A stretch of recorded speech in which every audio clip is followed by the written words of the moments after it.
పిల్లల్ని ఎలా చూసుకోవాలి, ఆ సంసారాన్ని ఎలా వెళ్లదీయాలి, ఆ కుటుంబ పరిస్థితులు ఎంత దారుణంగా దెబ్బతింటాయో ఒక్కసారి ఆలోచించాల్సిన అవసరం ఉంది. 10వ తేదీ 6గురికి మీరు సిజరింగ్ చేశారు. ఎప్పుడైతే వాళ్ళకి ఇన్ఫెక్షన్ వచ్చిందో మరి మళ్ళీ 11వ తేదీ ఎందుకు చేశారు? ఒకవేళ 10వ తేదీ సిజరింగ్ చేసిన వాళ్ళు రాత్రి నుంచే మోషన్స్, వామిటింగ్స్, చలి జ్వరంతో బాధపడుతున్నప్పుడు అదే థియేటర్లో మళ్ళీ 11వ తేదీ మరో 4గురికి కూడా సిజరింగ్ చేయడం వల్ల ఆ 4గురు కూడా ఎఫెక్ట్ అయినారు. అంటే ఇక్కడ వాళ్ళని మేము మాట్లాడినప్పుడు 2 విషయాలు చెప్తా ఉన్నారు. పేషెంట్స్ యొక్క అటెండెంట్స్ కానీ పేషెంట్స్ కానీ థియేటర్లో ఉన్నటువంటి ఇన్ఫెక్షన్ మాకు సోకింది, థియేటర్ మెయింటెనెన్స్ సరిగా లేకపోవడం వల్ల మేము 10 మందిని డాక్టర్ల నిర్లక్ష్యానికి బలయ్యాము అని చెప్పి చెప్తా ఉన్నారు. ఇంకొక పేషెంట్ అటెండెంట్ ఏమంటున్నారంటే కాలం చెల్లిన మందులు వాడారు, ఎక్స్పైర్డ్ మెడిసిన్ మాకు ఇవ్వడం వల్ల మాకు ఈ పరిస్థితి ఏర్పడ్డది అని చెప్పి ఇంకొక పేషెంట్ యొక్క అటెండెంట్స్ చెప్తా ఉన్నారు. మరి ఇంత తీవ్రమైనటువంటి ఘటన విషయంలో ప్రభుత్వం ఎందుకు గోప్యంగా ఉంచే ప్రయత్నం చేస్తుంది? ప్రభుత్వం దీని మీద ఎందుకు విచారణకు ఆదేశించలేదు? దీనిపైన పూర్తి స్థాయి విచారణ జరపాలని, నిర్లక్ష్యానికి బాధ్యులైనటువంటి వారి మీద వెంటనే కఠిన చర్యలు తీసుకోవాలని చెప్పి కూడా మేము ప్రభుత్వాన్ని సందర్భంగా డిమాండ్ చేస్తా ఉన్నాం. ఇవాళ ఒక పేషెంట్ అయితే ప్రైవేట్ ఆసుపత్రికి వెళ్తే నిజామాబాద్లో 2 రోజుల్లో 3 లక్షల రూపాయలు ఖర్చు అయినాయి. పేయి మీద ఉన్న బంగారం అమ్ముకొని 3 రూపాయల మిత్తికి తెచ్చి ప్రైవేట్ ఆసుపత్రుల్లో 3 లక్షలు ఖర్చు పెట్టుకున్నాము, అయినా నా బిడ్డ ఆరోగ్యం ఇంకా బాగా కాలేదు అని ఆ తల్లి వాళ్ళ ఏడుస్తా ఉంది ఈరోజు. అంటే ఇది ప్రభుత్వ నిర్లక్ష్యం, నేరపూరితమైన నిర్లక్ష్యం. వైద్య ఆరోగ్య శాఖ పూర్తిగా పడికేసిన పరిస్థితి ఏర్పడ్డది. ఇవాళ ఇంత జరిగితే ప్రభుత్వానికి చీమ కుట్టినట్లేదు. 10 మంది మహిళల ప్రాణాలతో చెలగాటమాడినారు. అంటే మీ ప్రభుత్వంలో ఇందిరమ్మ పాలనలో మహిళల ప్రాణాలకు రక్షణ లేకుండా పోయింది. ఇందిరమ్మ పాలన మాటల్లో ఉంది తప్ప ఇవాళ మీ పాలనలో మహిళల ప్రాణాలకే లెక్క లేకుండా పోయింది, వారికి రక్షణ లేనటువంటి పరిస్థితి ఏర్పడ్డది. అంటే ఇలా ఈ ప్రభుత్వం ముఖ్యంగా ఈ మధ్య మనం అక్కడ కూడా చూసాం, ఇక్కడ భద్రాద్రి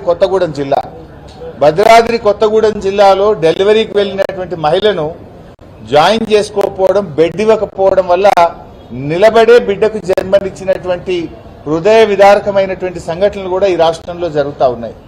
భద్రాద్రి కొత్తగూడెం ఆసుపత్రిలో వైద్యం అందక నిలబడి డెలివరీ, ఇక్కడేమో 10 మందికి మీరు సి సెక్షన్ చేస్తే వాళ్ళు మొత్తం కూడా ఇవాళ తీవ్రమైన ప్రాణాపాయ పరిస్థితుల్లో ఉండడం, ఇవాళ డయాలసిస్ మీద వెళ్ళినటువంటి పరిస్థితి.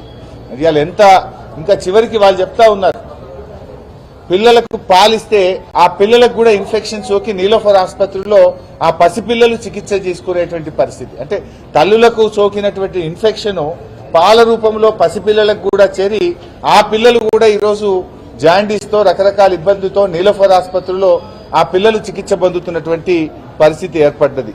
అంటే ముఖ్యంగా ఈ ప్రభుత్వ ఆసుపత్రులను గాలికి వదిలేసింది. ఆనాడు కేసీఆర్ గారు ప్రభుత్వం ఉన్నప్పుడు బిడ్డ కడుపులో పడగానే న్యూట్రిషన్ కిట్ ఇచ్చాం, బిడ్డ పుట్టగానే కేసీఆర్ కిట్ ఇచ్చాం. ఆ బాలింతలకు, గర్భిణీ స్త్రీలకు ఆరోగ్య లక్ష్మి పథకం కింద పాలు, బ్రెడ్, పౌష్టిక ఆహారాన్ని అందించాం. అదేవిధంగా మహిళల ఆరోగ్యం కోసం ఆరోగ్య మహిళ అనే కార్యక్రమాన్ని ఆ రోజుల్లో మేము ప్రారంభించాం. తల్లి బిడ్డలను తీసుకురావడానికి, ఇంటి దగ్గర దించడానికి అమ్మఒడి వాహనాలను బీఆర్ఎస్ ప్రభుత్వం తీసుకొచ్చింది. ఆనాటి కాంగ్రెస్ ప్రభుత్వంలో ప్రభుత్వ ఆసుపత్రుల్లో డెలివరీలు 30-35% ఉంటే దాన్ని 72% బీఆర్ఎస్ ప్రభుత్వ హయాంలో తీసుకువెళ్లాం. ఈ రోజు మళ్లీ ప్రభుత్వ ఆసుపత్రుల్లో డెలివరీలు తగ్గాయి. బీఆర్ఎస్ హయాంలో 72% ప్రభుత్వ ఆసుపత్రుల్లో డెలివరీలు జరిగితే ఈ రోజు మళ్లీ అది 50% పడిపోయింది. సి సెక్షన్ రేట్ విపరీతంగా పెరిగిపోయింది. ప్రభుత్వం మానిటర్ చేయడంలో పూర్తిగా వైఫల్యం చెందింది. రేవంత్ రెడ్డి గారు నేను ఏం బంద్ చేసినా అంటాడు, న్యూట్రిషన్ కిట్ బంద్ చేసినావు, కేసీఆర్ కిట్ బంద్ చేసినావు, ప్రభుత్వ ఆసుపత్రుల్లో మందులు సకాలంలో లేకపోవడం వల్ల ఇవాళ ప్రభుత్వ ఆసుపత్రుల్లో నమ్మకం సన్నగిల్లి ఇవాళ డెలివరీల సంఖ్య ప్రభుత్వ ఆసుపత్రుల్లో గణనీయంగా తగ్గిపోయింది. ఆనాడు బీఆర్ఎస్ ప్రభుత్వ హయాంలో మేము తీసుకున్న చర్యల వల్ల మదర్ మోర్టాలిటీ రేటు 92% నుంచి 43కు తగ్గించాము. ఆ రోజు 92 నుంచి 43కి తగ్గించి దేశంలోనే 3వ ఉత్తమ రాష్ట్రంగా తెలంగాణను మదర్ మోర్టాలిటీ రేట్లో తెలంగాణ రాష్ట్రం ఆ రోజు తీర్చిదిద్దడం జరిగింది. కానీ మీ హయాంలో ప్రభుత్వ ఆసుపత్రులకు ఇలా సుస్థి పట్టినటువంటి పరిస్థితి ఏర్పడ్డది. ఇది ప్రభుత్వం యొక్క నిర్లక్ష్యమే కాదు, బాధ్యత రహిత్యం అని కూడా నేను చెప్పదలుచుకున్నా. ఇవాళ ఎందుకు ఈ బాధ్యత రహిత్యం అంటున్నా అంటే, ఈ సంఘటన జరిగి 10 రోజులైనా వైద్య ఆరోగ్య శాఖ మంత్రి గారు రాలేదు, జిల్లా మంత్రులు రారు, శాసనసభ్యులు రారు, వైద్య ఆరోగ్య శాఖ ఉన్నతాధికారి రారు, ఎవరు కూడా పట్టించుకోరు. ఎందుకు ఇంత గోప్యంగా ఉంచే ప్రయత్నం చేస్తున్నారు? ఈ సంఘటన మీద మీరు ఏమైనా ఎంక్వైరీకి ఆర్డర్ చేసినరా? చేస్తే ఎంక్వైరీ రిపోర్ట్ బయట పెట్టండి. ఇలా 10 మంది ప్రాణాలతో చెలగాటమాడినటువంటి ఆ సిబ్బంది ఎవరు, అక్కడ సూపరింటెండెంట్ ఎవరు, డాక్టర్స్ ఎవరు, ఆ తప్పు చేసిన వాళ్ళ మీద ఏమైనా యాక్షన్ తీసుకున్నారా? తీసుకోకపోతే ఎందుకు తీసుకోలేదు? మీరేమన్నా పూర్తి స్థాయి విచారణ జరిపారా? జరపకపోతే ఎందుకు జరపలేదో ఇలా ప్రజలకు సమాధానం చెప్పాలని చెప్పి మేము డిమాండ్ చేస్తా ఉన్నాం. ఇప్పటికైనా మేము కోరేది ఒక్కటే, దయచేసి వాళ్ళ తల్లులకు పూర్తి స్థాయి వైద్యాన్ని అందించండి. భవిష్యత్తులో కూడా ఇప్పటికి కూడా ఏం చెప్తుందో, ఇంకా కాళ్ళు వాపులు వస్తా ఉన్నాయి, డయాలసిస్ జరుగుతూ ఉంది. మరి లైఫ్ లాంగ్ డయాలసిస్ తీసుకోవాల్సి వస్తుందా? లైఫ్ లాంగ్ డయాలసిస్ తీసుకోవాల్సి వస్తే మా పుట్టిన పిల్లలు ఏంది, మా సంసారం ఏంది అని ఆ తల్లులు బాధపడుతున్నటువంటి పరిస్థితి ఉన్నది.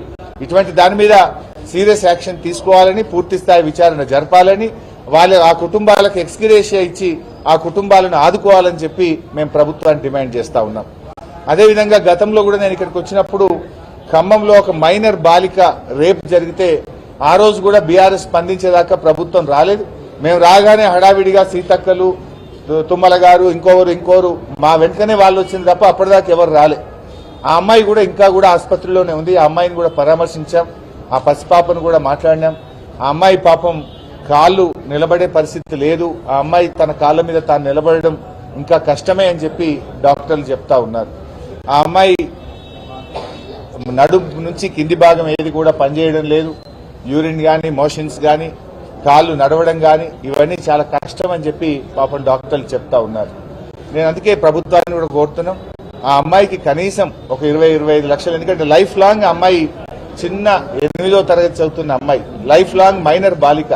ఆ అమ్మాయి ఎలా బతకాలి? లైఫ్ లాంగ్ ఆ అమ్మాయి మరి వీల్ చైర్ మీదనే జీవితాన్ని నడపాల్సినటువంటి పరిస్థితి ఏర్పడుతుంది.